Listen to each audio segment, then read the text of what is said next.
सभी का स्वागत है हमारे YouTube चैनल पर। भगवान श्री कृष्ण जी और रुक्मिणी जी की कृपा आप सभी पर सदैव बनी रहे, आप लोगों की हर मनोकामनाएं पूर्ण हो। हम लोग हिंदू धर्म में रुक्मिणी अष्टमी का दिन बेहद महत्वपूर्ण माना जाता है। इस दिन माता रुक्मिणी की पूजा अर्चना करने से व्यक्ति को मनचाहे वर की प्राप्ति हो सकती है। आइए हम लोग इस कथा के माध्यम से जानते हैं कि इस साल रुक्मिणी अष्टमी का व्रत कब रखा जाएगा। हिंदू पंचांग के अनुसार हर साल पौष माह के कृष्ण पक्ष की अष्टमी तिथि के दिन रुक्मिणी अष्टमी का व्रत रखा जाता है। इस दिन विशेष रूप से मां रुक्मिणी और भगवान श्री कृष्ण की पूजा विधिवत रूप से करने का विधान है। ऐसा कहा जाता है कि इस दिन व्रत रखने से व्यक्ति को मनचाहे वर की प्राप्ति हो सकती है और वैवाहिक जीवन में आने वाली सभी परेशानियां भी दूर हो सकती है। ऐसी मान्यता है कि यह व्रत माता लक्ष्मी को प्रसन्न करने के लिए भी किया जाता है, क्योंकि देवी रुक्मिणी माता लक्ष्मी की स्वरूप हैं। इनकी पूजा करने से अन्न धन के साथ साथ सुख समृद्धि भी वृद्धि होती है, साथ ही मनोकामनाएं भी पूरी होती है। अब ऐसे में इस साल रुक्मिणी अष्टमी का व्रत कब रखा जाएगा, पूजा का शुभ मुहूर्त और महत्व क्या है। हिंदू पंचांग के हिसाब से इस साल पौष माह की कृष्ण पक्ष की अष्टमी का आरंभ 22 दिसंबर रविवार के दिन दोपहर 02:31 से हो रहा है और इस समापन अगले दिन 23 दिसंबर को शाम 05:07 पर होगा। इसलिए उदयातिथि के आधार पर रुक्मिणी अष्टमी का व्रत 23 दिसंबर को रखा जाएगा। देवी रुक्मिणी को मां लक्ष्मी का अवतार माना जाता है। इस दिन उनकी पूजा करने से भक्तों पर मां लक्ष्मी की कृपा बनी रहती है और उन्हें सुख समृद्धि, धन धान्य और वैभव की प्राप्ति होती है। रुक्मिणी अष्टमी का व्रत रखने से दाम्पत्य जीवन में मधुरता आती है और पति पत्नी के बीच प्रेम बढ़ता है। संतान प्राप्ति की इच्छा रखने वाले लोग इस दिन विशेष रूप से देवी रुक्मिणी की पूजा करते हैं। मान्यता है कि इससे संतान सुख की प्राप्ति होती है। इस दिन की गई पूजा से मनोकामनाएं पूरी होती हैं और जीवन में सफलता मिलती है। अगर आपको ये स्टोरी अच्छी लगी हो तो इसे शेयर और लाइक जरूर करें। इसी तरह के और भी व्रत त्योहार कथा कहानी के लिए जुड़े रहे। धन्यवाद। फोल्डेड हैंड्स दो दिल। अब हम लोग भगवान श्री कृष्ण जी और रुक्मिणी जी की विवाह का प्रसंग सुनेंगे। भगवान श्री कृष्ण जी और रुक्मिणी जी का विवाह प्रसंग द्वारका रहते हुए भगवान श्री कृष्ण और बलराम का नाम चारों ओर फैल गया। बड़े बड़े नृपति और सत्ताधिकारी भी उनके सामने मस्तक झुकाने लगे, उनके गुणों का गान करने लगे। बलराम के बल वैभव और उनकी ख्याति पर मुग्ध होकर रैवत नामक राजा ने अपनी पुत्री रेवती का विवाह उनके साथ कर दिया। बलराम अवस्था में श्री कृष्ण से बड़े थे, अतः नियमानुसार सर्वप्रथम उन्हीं का विवाह हुआ। उन दिनों विदर्भ देश में भीष्मक नामक एक परम तेजस्वी और सद्गुणी नृपति राज्य करते थे। कुंदिनपुर उनकी राजधानी थी। उनके 5 पुत्र और 1 पुत्री थी। उसमें लक्ष्मी के समान ही दिव्य लक्षण थे, अतः लोग उसे लक्ष्मी स्वरूपा कहा करते थे। रुक्मिणी जब विवाह योग्य हो गई तो भीष्मक को उसके विवाह की चिंता हुई। रुक्मिणी के पास जो लोग आते जाते थे वे श्री कृष्ण की प्रशंसा किया करते थे। वे रुक्मिणी से कहा करते थे, श्री कृष्ण अलौकिक पुरुष हैं। इस समय संपूर्ण विश्व में उनके सदृश अन्य कोई पुरुष नहीं है। भगवान श्री कृष्ण के गुणों और उनकी सुंदरता पर मुग्ध होकर रुक्मिणी ने मन ही मन निश्चय किया कि वह श्री कृष्ण को छोड़कर किसी को भी पति रूप में वरण नहीं करेगी। उधर भगवान श्री कृष्ण को भी इस बात का पता हो चुका था कि विदर्भ नरेश भीष्मक की पुत्री रुक्मिणी परम रूपवती तो है ही, परम सुलक्षणा भी है। भीष्मक का बड़ा पुत्र रुक्मी भगवान श्री कृष्ण से शत्रुता रखता था। वह बहन रुक्मिणी का विवाह शिशुपाल से करना चाहता था, क्योंकि शिशुपाल भी श्री कृष्ण से द्वेष रखता था। भीष्मक ने अपने बड़े पुत्र की इच्छानुसार रुक्मिणी का विवाह शिशुपाल के साथ ही करने का निश्चय किया। उसने शिशुपाल के पास संदेश भेजकर विवाह की तिथि भी निश्चित कर दी। रुक्मिणी को जब इस बात का पता लगा कि उसका विवाह शिशुपाल के साथ निश्चित हुआ है तो वह बड़ी दुखी हुई।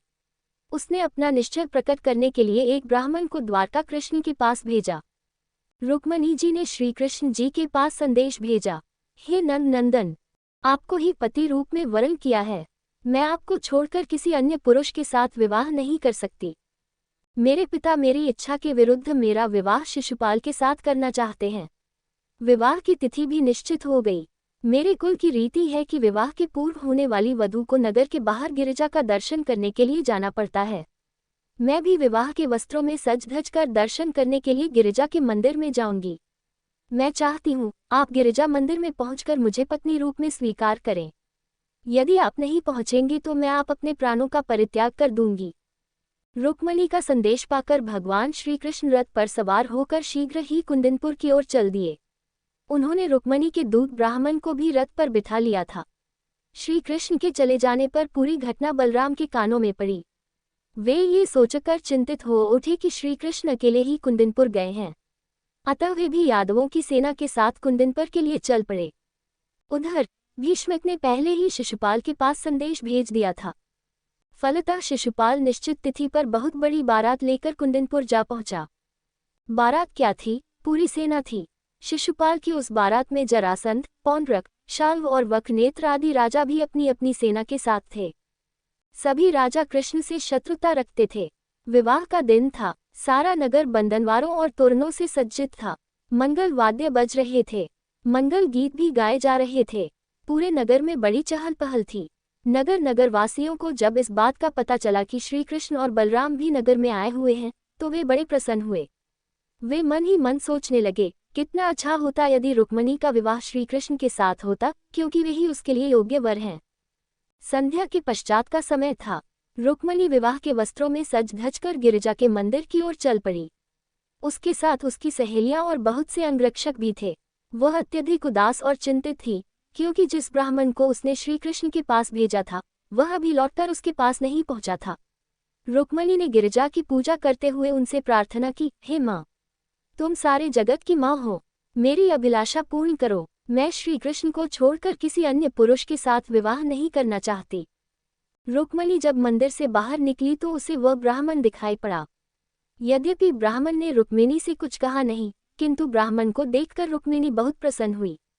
उसे यह समझने में संशय नहीं रहा कि श्री कृष्ण भगवान ने उसके समर्पण को स्वीकार कर लिया है। रुक्मिणी अपने रथ पर बैठना ही चाहती थी कि श्री कृष्ण ने विद्युत तरंग की भांति पहुंचकर उसका हाथ पकड़ लिया और उसे खींचकर अपने रथ पर बिठा लिया और तीव्र गति से द्वारका की ओर चल पड़े। क्षण भर में ही संपूर्ण कुंदनपुर में खबर फैल गई कि श्री कृष्ण रुक्मिणी का हरण करके उसे द्वारकापुरी ले गए। शिशुपाल के कानों में जब ये समाचार पहुंचा तो वह क्रोध हो उठा। उसने अपने मित्र राजाओं और उनकी सेनाओं के साथ श्री कृष्ण का पीछा किया, किंतु बीच में ही बलराम और यदुवंशियों ने शिशुपाल आदि को रोक लिया। भयंकर युद्ध हुआ। बलराम और यदुवंशियों ने बड़ी वीरता के साथ लड़कर शिशुपाल आदि की सेना को नष्ट कर दिया। फलतः शिशुपाल आदि निराश होकर कुंदनपुर से चले गए। रुक्मी ये सुनकर क्रोध से कांप उठा। उसने बहुत बड़ी सेना लेकर श्री कृष्ण का पीछा किया। उसने प्रतिज्ञा की कि वह या तो श्री कृष्ण को बंदी बनाकर लौटेगा या फिर कुंदनपुर में अपना मुंह नहीं दिखाएगा। रुक्मी और श्री कृष्ण का घनघोर युद्ध हुआ। श्री कृष्ण ने उसे युद्ध में हराकर अपने रथ से बांध दिया, किंतु बलराम ने उसे छुड़ा लिया। उन्होंने श्री कृष्ण से कहा, रुक्मी अब अपना संबंधी हो गया है, किसी संबंधी को इस तरह का दंड देना उचित नहीं है। रुक्मी अपनी प्रतिज्ञा के अनुसार पुनः लौटकर कुंदनपुर नहीं गया। वह एक नया नगर बसाकर वहीं रहने लगा।